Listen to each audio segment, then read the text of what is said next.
somewhere. Okay, on to week 2. In Northern Illinois, good football team. Played Iowa tough last week. It was 3-0 midway through the third, and so they're very physical team, hard-nosed, disciplined. So we got a challenge ahead of us. First road game of the year, so it'll be a new experience for those rookies that haven't been on the road yet. And we came out of the game healthy, out of the Weber State game, which was a big positive. And even though we had a slow start, we ended up putting up some decent numbers and feeling decent about the outing. It wasn't great, but nothing's ever perfect. So, questions?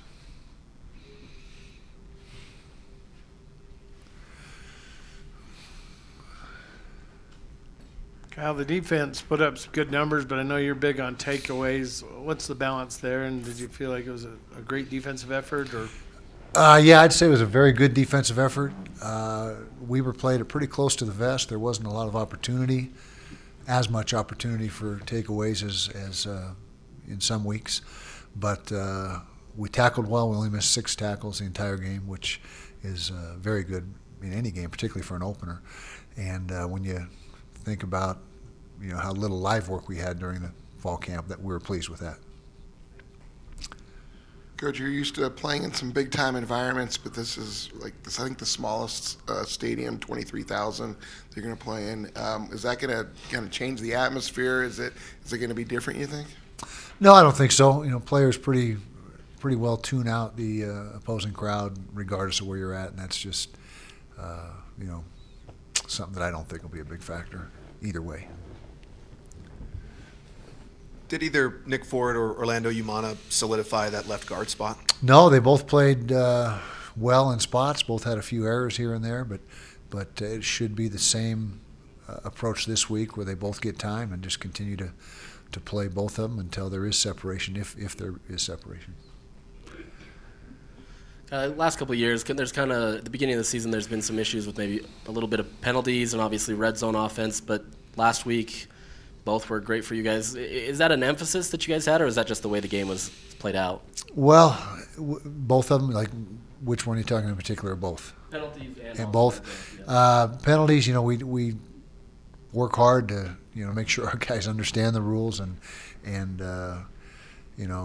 just the administrative penalties, who's on, who's off, not false starting, watching the football, all those things that you teach. That's always something. We didn't emphasize that anymore this year than in other years, but we just happened to play cleaner in that first game.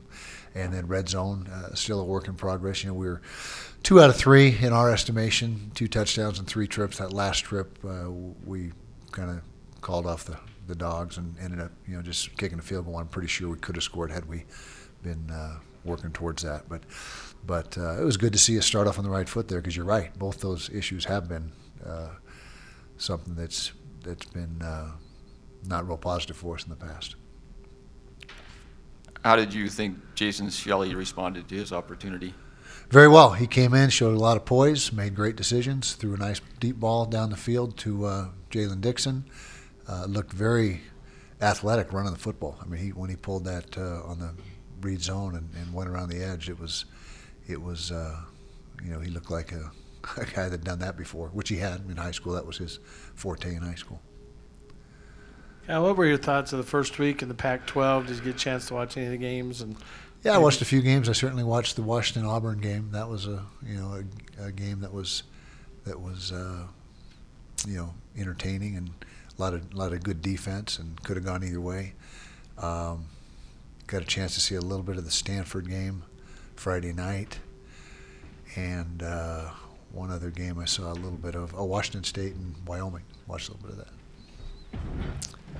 Kyle, in his limited time here since coming in fall, you've been very complimentary of Solomon Enos. I'm wondering, what are your expectations for him specifically this season?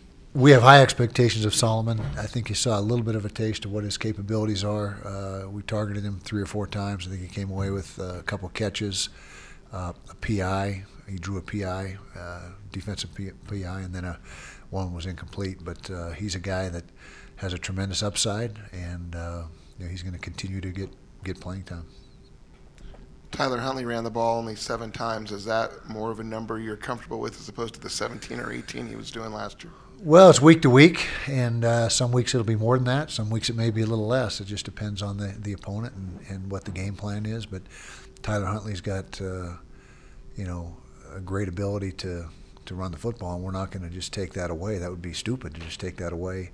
But I think what you did see is Tyler stay out of harm's way pretty good on Thursday night. He did a nice job of avoiding those direct shots and getting down, and that's really what the key is. It's not, relatively speaking, I mean, you can't run him 25 times a game, but if he runs it 15 times a game and is really smart with his decisions as far as finishing the play, I think that'll be just fine. What did you think of Northern Illinois' running backs? Good running backs. One kid went for about 75 yards. They're a lot different look this year. Last year they employed multiple tight ends. They lost a couple, and one got, I believe, injured in either spring or fall camp, and so personnel groupings is quite a bit different than what they were last year. But the running back ran hard. He ran hard, tough. Kyle, on the various down and distances, do you have a specific goal that you're looking to mind? So, for example, like 1st and 10, is it 50% of the yardage? Is it 70% on second? Or do you have those types of things, or how do you evaluate that? Well, defensively, if you can get to 2nd and 7+, that's ideal. That puts you in the driver's seat and puts them behind the chains. And offensively, it'd be just the opposite if we can get to 2nd and 6 or better. And so it's but we don't really dwell on that during the course of a game or.